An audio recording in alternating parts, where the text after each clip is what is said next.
I'm talking about the symbolic and the real. And from the very beginning, I have to make it clear what I mean by these words. I think one of the very best illustrations of the difference between symbol and reality is the difference between money and wealth. And a lot of people don't know the difference.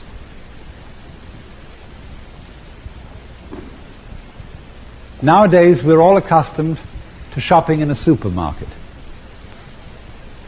And when we go there, we get a great cart full of produce and groceries and liquor and what have you.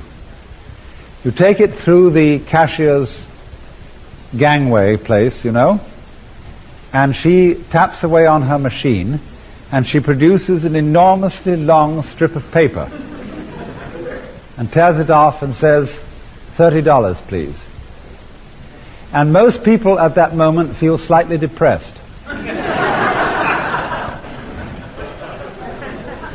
Because they had to get rid of $30. And that's a very strange and odd reaction. Because you got rid of paper, and in exchange for this paper, you got wealth. Real edible food, usable things, riches. And you should go home in a very happy mood that you got this great bundle of stuff. But somehow the loss of money hurts us a little bit. The relationship of money to wealth is very much the same kind of relationship that words have to reality. But when I use this word reality, what on earth am I talking about?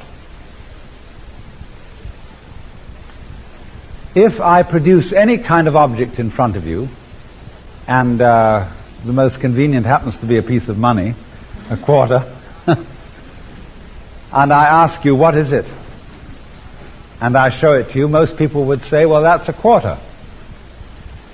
But obviously, it isn't, because the quarter, when you say it's a quarter, quarter is a noise, isn't it? Quarter, that's a noise. It's a noise you make with your mouth. What noise is this? That doesn't sound like quarter, does it? You think it does? A dime would make the same sound. So, what this is this. You see? Just that. Like that, see? That's what it is.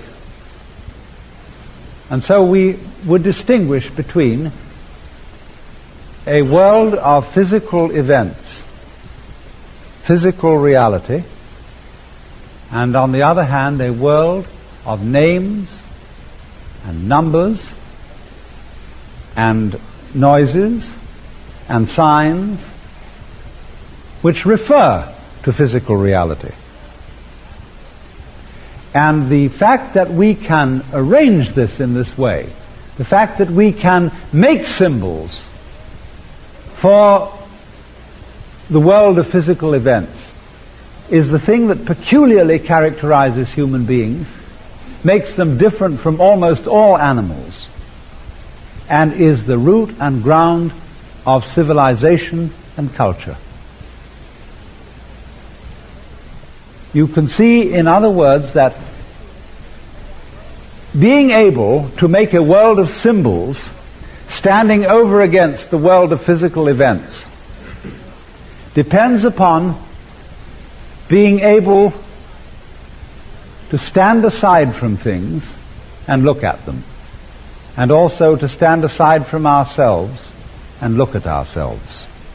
There is something in the nervous system of man, some function of the cortex in the brain, which enables him to do just that.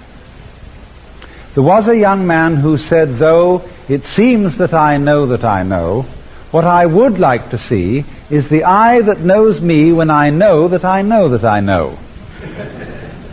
And that's what we call self-consciousness.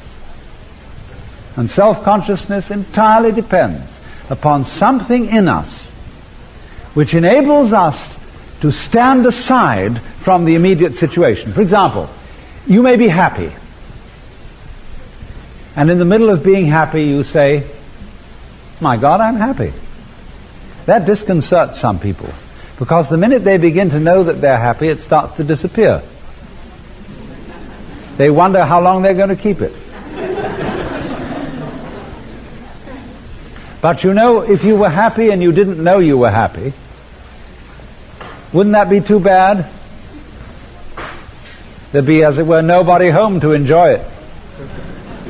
See, knowing that you know is like singing in the bathtub. Everybody has a good voice in the bathroom, because the bathroom gives you resonance. It gives you echoes. It amplifies the sound, in the same way as a great cathedral amplifies the sound of a choir. And so in just that way, we have, as it were, an ecosystem inside our skulls, so that we know when we are happy, we know when we are sad, and when we exist, we know we exist. And that is simultaneously the grandeur and the tragedy of being human.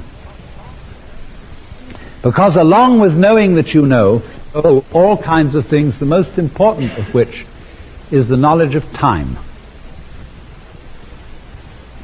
You know the myth of the Garden of Eden and the fall of man, that when Adam and Eve had eaten the fruit of the tree of knowledge, death came into the world.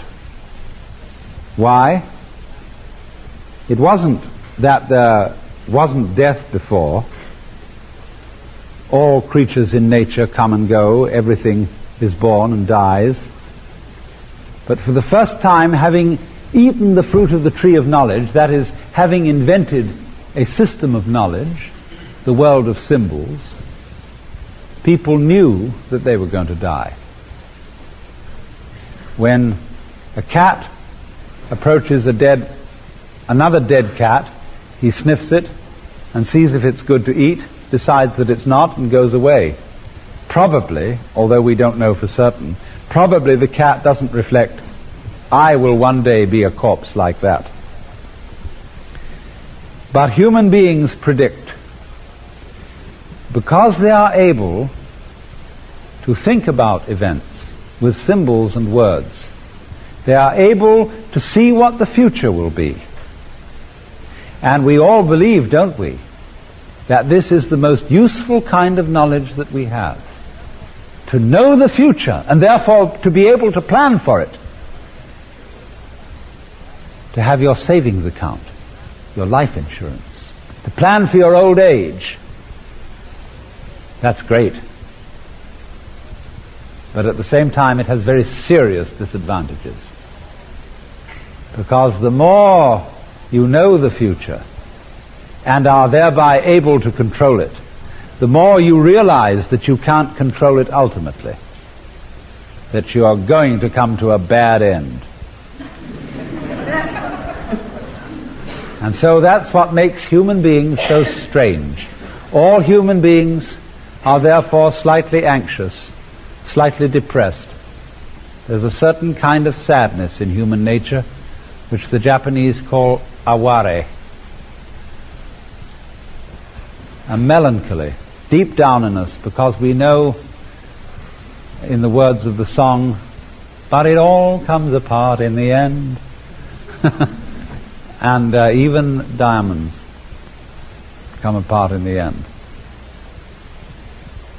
And so it's a curious thing whether a human being is really a logical construction. It's a great question.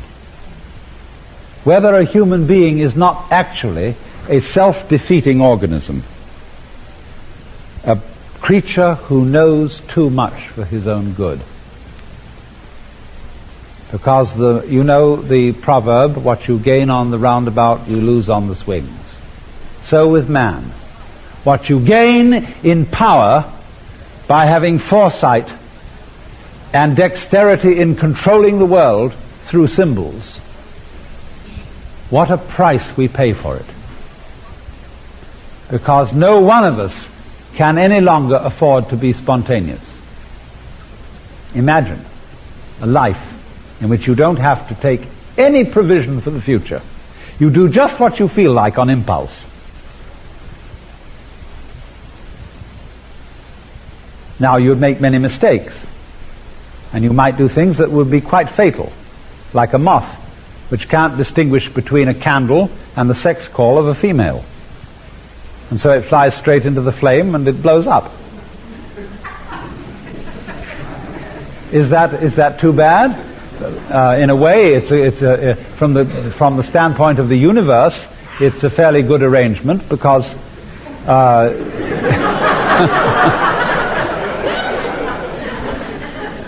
if this didn't happen, there would be too many moths. And every time a moth plunges into the flame, it's a sudden disaster.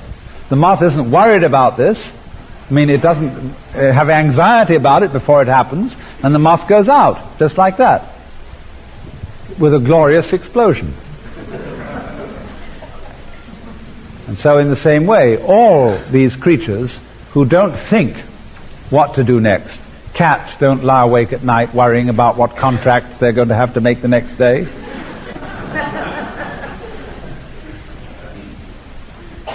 And yet, nothing can match the dignity of a cat when it walks and when it licks itself. What a magnificent creature.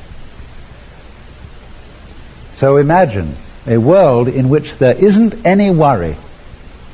There will be disasters, but you won't know it's going to hit you. But we have figured out how to beat that world, how to last longer and to be more smart than any other creature on earth. But the price is anxiety. The price is lying awake nights. The price is having an ego. A thing in us that we call I. My self. A compound of all the memories that we have of our experiences. A history. When you are asked to give an account of yourself, what do? You give your kind of biography. Where you were born, where you were educated, where you have been, where you have traveled, what things you are competent in. It's your life story, it's your history. And we learn to identify ourselves with our history. And that is a series of symbols representing the actual events through which we have passed in our lifetime. And that history is something with which we fervently identify ourselves. But all histories come to an end. And so, the more we know about our history, about ourselves in that kind of a way of knowing, the more anxiety we have about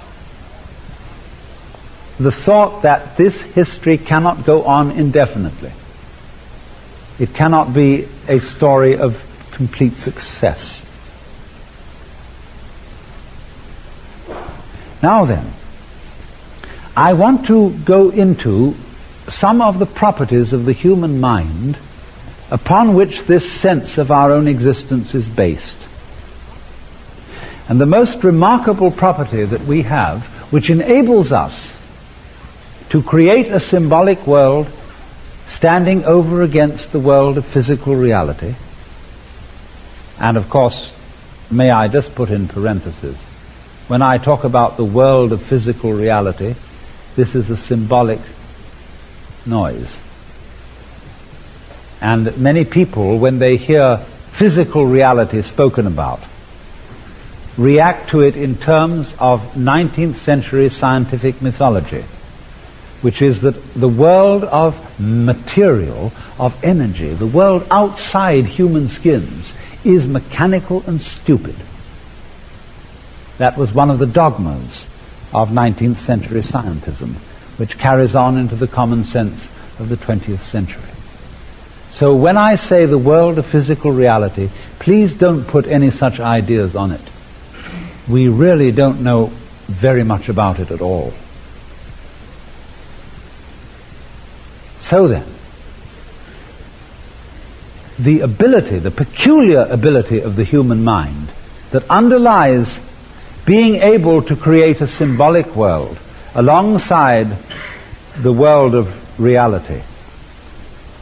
And through this to manipulate and control and play God towards the world of physical reality. The thing that underlies this is what we call consciousness. Consciousness is conscious attention, the ability to focus our senses on what we call one thing at a time.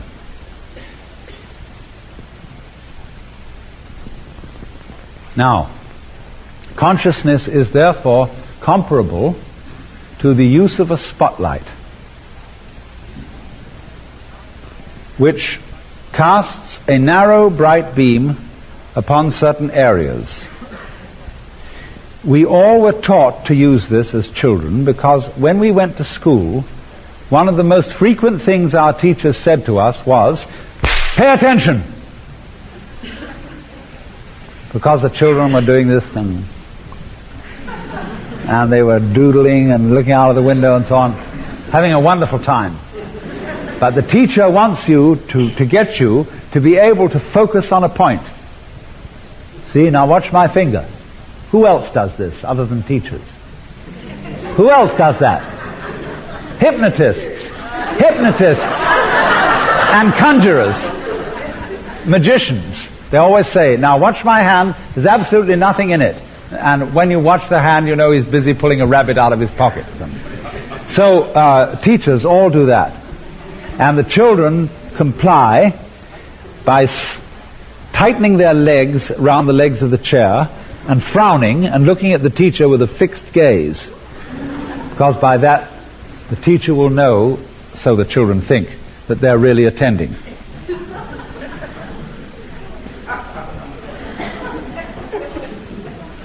Now, so you see, by this means, we are taught to focus our awareness, that is to say, the total sensitive power of all our five senses, to focus it on certain areas of the external world, sometimes the internal world, which are called significant.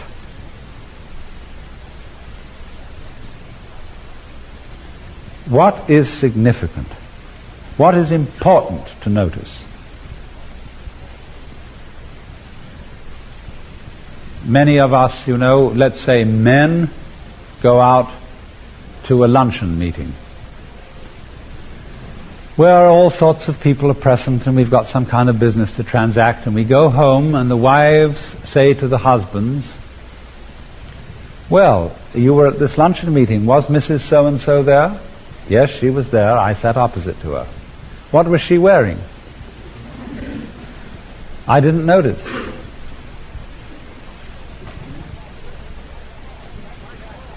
See, he looked right at it. He saw right in front of him the dress that this woman had on, but he didn't notice it. Because from his point of view, it wasn't significant. He might have been interested in what was underneath it, but not what was on top. So he didn't see it. And so in the same way, you can drive your car daily into town and talk with a friend, and you're absorbed in conversation, and you don't remember, you don't even think about driving. And yet you go through all these complicated stoplights, you avoid all the other maniacs on the road, and you get in comfortably. But you didn't notice it. Because there is an aspect of your total awareness that is not consciousness. It reacts, and it reacts intelligently. But it doesn't enter into what we call the stream of consciousness, the stream of events which we focus on with our spotlight and consider to be important and significant. So there are many, many different versions of what is significant about our world. The world, you see, is in many ways like a blot in a Rorschach test. I presume you are all familiar with the Rorschach test, where you have an ink blot that is made by pouring ink on a piece of paper and then folding it over and then opening it up so that you get a symmetrical pattern. And the person being tested is asked to describe what he sees in the blot. And according to what he describes, the psychologists believe that they can evaluate his personality. Well, actually, the whole world is a Rorschach blot. It's all fundamentally wiggly. Clouds are wiggly, mountains are wiggly, plants and waters, and above all, people. People are peculiarly wiggly. And then the task, you see, of consciousness is to make sense out of it all, is to tell a consistent story about the wiggles so that we can keep track of them. And what happens is, in human society, our forefathers, the more persuasive among them, invented a story about the universal Rorschach blot, and they pounded their children and made them believe it too. And so now we all accept approximately the same version of the thing. And so by this method of attending to one little bit of the wiggle and then another little bit of the wiggle, we can make sense out of the wiggle. You see, you do it the same way. Supposing instead of a Rorschach blot, you have a piece of territory. You have the Monterey Peninsula. And on the map, it's a wiggle.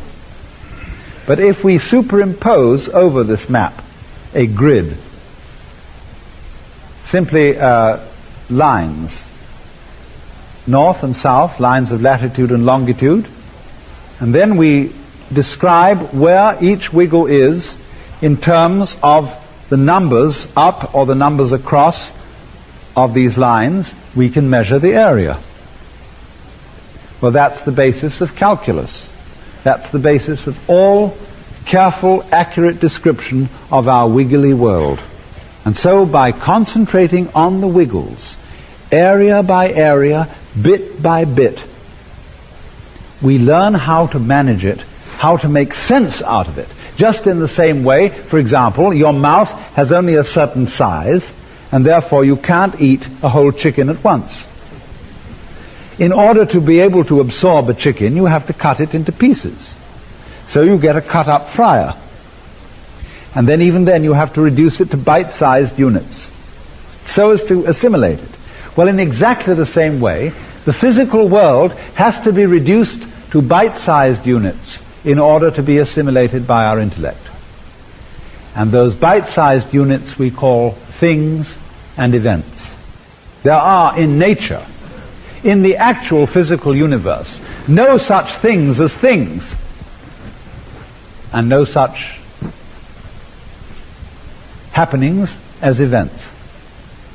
They're all invented by us, in the same way as we invent lines of latitude and longitude, inches, meters, minutes and hours. They're all measures. They don't really exist out there.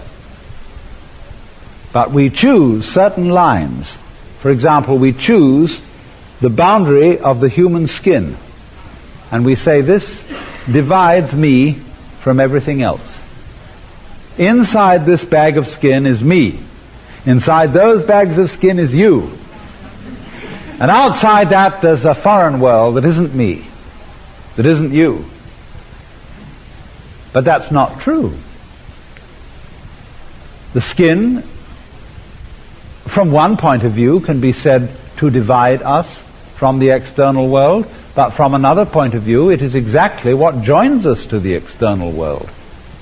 The skin is full of pores through which we breathe the air. The skin is full of nerve ends through which we become sensitive to what goes on around us. And if, as a matter of fact, the air pressure outside the skin was not exactly 15 pounds per square inch, if it was anything less than that, we'd blow up. Pressure inside would be too much for the outside. See, we are carefully educated not to notice certain things. Because once you start noticing, in other words, using your spotlight to concentrate on certain areas, at the same time as you notice, you also ignore. you also don't notice. Often I take a blackboard and I draw a circle on it. And I say to people, what have I drawn? And they'll say, a circle, a ball, a sphere. Very few people ever say, a hole in the wall. A few smart ones do. In other words, do you notice what's inside the circle, or do you notice what's outside? Because what's outside is just as important as what's inside. You know, the fundamental secret of life, I'm going to tell you this, and this is worth all your price of admission. It's the ultimate secret. The ultimate secret is, for every inside, there is an outside. And they go together, and you can't have one without the other. And that's the whole problem of metaphysics, of religion, of life and death. So, be of good cheer.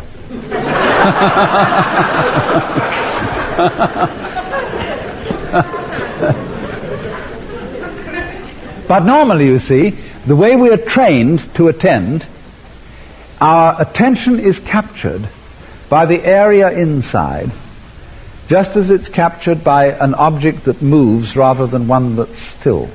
In other words, if a mouse was suddenly to go skitty-skit across the floor here, everybody would notice the mouse. And I keep moving a little instead of standing still like this while I talk to you, so that you will notice me a little.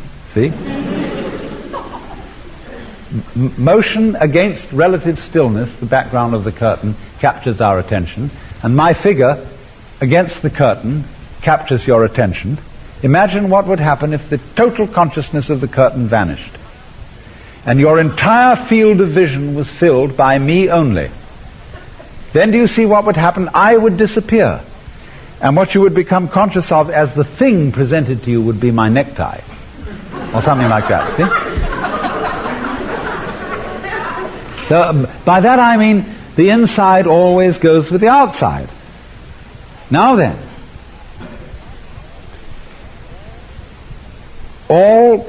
the whole use of consciousness, this is the point I'm making, the whole use of consciousness is the isolation of certain areas which we pay attention to. And we pay as the price for that kind of attention, ignoring what stands outside them. For example, most people think that space is nothing. Space is just emptiness through which we all move. Interstellar space, the space between planets, the space between galaxies, is nothing. But every painter and every architect knows that space isn't nothing at all. Architects sometimes talk about the influence of space upon behavior, and to the uninitiated this sounds like nonsense. And if you paint, you realize that you have to paint the space as well as the things in the space. In other words, if you work in oils on canvas, you have to work on the background. You have to paint the background in. And you realize, therefore, that it's something that's there. Can you imagine a solid without a space round it? Why, you can't possibly do so. Can you imagine a space without a solid in it? You can't possibly, because you have to constitute the solid to imagine yourself in the middle of an empty space. There is no way of having a space without a solid, just as there is no way of having a front without a back. They go together. But we are trained by our education and by our language, by the patterns of thought which our culture instills in us, to notice the solid and ignore the space. So in the same way, we notice ourselves as we exist inside our skins and ignore ourselves as we exist outside our skins. And that gives us our peculiar feeling of insularity, of being skin encapsulated egos who feel ourselves to be different from, to confront, to meet an alien, external, and largely hostile physical universe. And this is the supremely difficult price that we pay for our ingenious ability to use symbols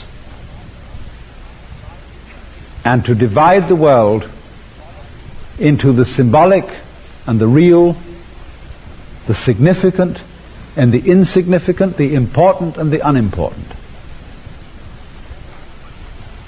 We have lost the fundamental, physical, elemental sense that every single one of us is the entire works, focused here and now. That is to say, every human being, every beetle, every mosquito, every living cell is something that the entire cosmos, the whole universe, is doing in a particular way. Just as when you hold a magnifying glass to the sun and you focus the sun as a vivid little point of light at that particular spot on that particular leaf, so every creature that exists is a focus, a special case of what the entire works of existence is doing. Only we have been taught to forget that. By being concentrated on the here and now, who I am, what circumstances I'm in, what I'm doing, what's important for me, we get absorbed in it. Supposing, for example, you got under a microscope some of the little animals that are working inside your bloodstream. You would suddenly become aware, through your narrowed attention, of a great conflict going on. There's a thing with wild whiskers on it and eyes all over that's going to eat that thing, which is more humane looking because it's only got eyes on one end. And you see this awful thing through the microscope about to eat that, and you get panicky. What's the result going to be? What's going to come out of this? See? But from a larger point of view, you realize that if that fight weren't going on, you wouldn't be healthy. Because the constant conflict of microorganisms at one level is at another level your ongoing life and health. But if you look at it intensely, if you concentrate and ignore the context of what's happening, you get involved in this struggle and think, oh, it's going to eat it. Well, that's the situation we're all in. We're all absorbed in our daily success, our business opportunities, whether we're going to make it or not. See, that's one of the great philosophical questions. There are really 4 philosophical questions. Who started it? Are we going to make it? Where are we going to put it? And who's going to clean up?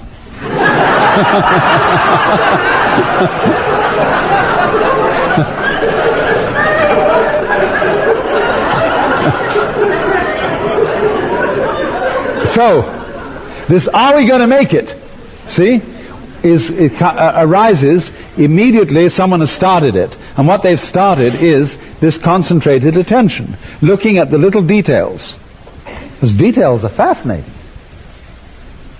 It's the details that matter. It's whether a woman's nose goes this way or that way that determines whether she's attractive or not. Whether she goes this way or that way that determines, you see? It's the details. And it's the details that differentiate between each individual personality. And we get absorbed in that. It's marvelous. Beautiful. But unless you can keep the details in balance with the background, you get so sucked into the details that you lose yourself. You lose your balance. And so in this way, the narrowed attention gets you involved into believing that you, I, myself, ego, am just some kind of a thing inside this skin. I'm a sort of chauffeur in my physical body. And I believe that. It's a hoax, but I believe it. And the whole of society conspires to make you believe that. The whole of education is designed to give you that particular sensation. But it just isn't so. Because if every inside goes with an outside, like the head goes with the feet, you don't find heads without feet. Thus you don't find cats that have tails but no heads. Only Manx cats have heads but no tails. They go together. So in the same way, a living organism goes with an environment. But fascination with symbols, the fact that we can talk about the organism as if it were something separate from the environment, because we can talk about I as if I were something separate from you, hypnotizes us into the feeling that we really are separate. And so we lose the sensation of being really at home in the world. You know, you might use an illustration. Here's a tree, a barren tree, dead branches, and from nowhere at all a bunch of birds come and alight on it. There they are. Birds from somewhere else alighting on a barren tree. That's the way most people feel themselves in the world. Human beings in a world largely composed of rocks and fire and electronic jazz, which has no feelings, no sense of values, no intelligence, but we just live here by accident. The other image is the tree, again, that suddenly gives rise to leaves and fruit. What a different situation. But according to all our knowledge of the sciences of biology, ecology, evolution, and so on, we are leaves on a tree. We live, we express, each one of us, a world which produces human beings in precisely the same way that an apple tree produces apples. After all, when we see the apple tree in the spring, it has no apples on it, only blossom. And in the winter, not even any blossom. And you might go by the apple tree and say, just a tree. And you come by later and you see the blossoms and you begin to get interested. And then later in the summer you go by and it has apples on it and you say, excuse me.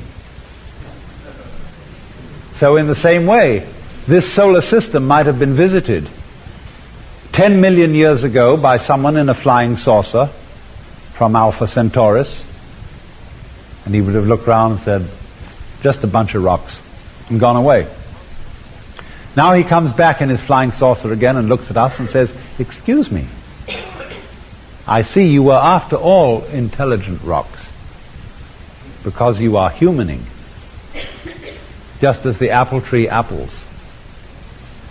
You see? A world which does us is an intelligent world, is a human world. At the very least, it may be something more. Goodness only knows what it might do next. But at least, you see, it does us. Now,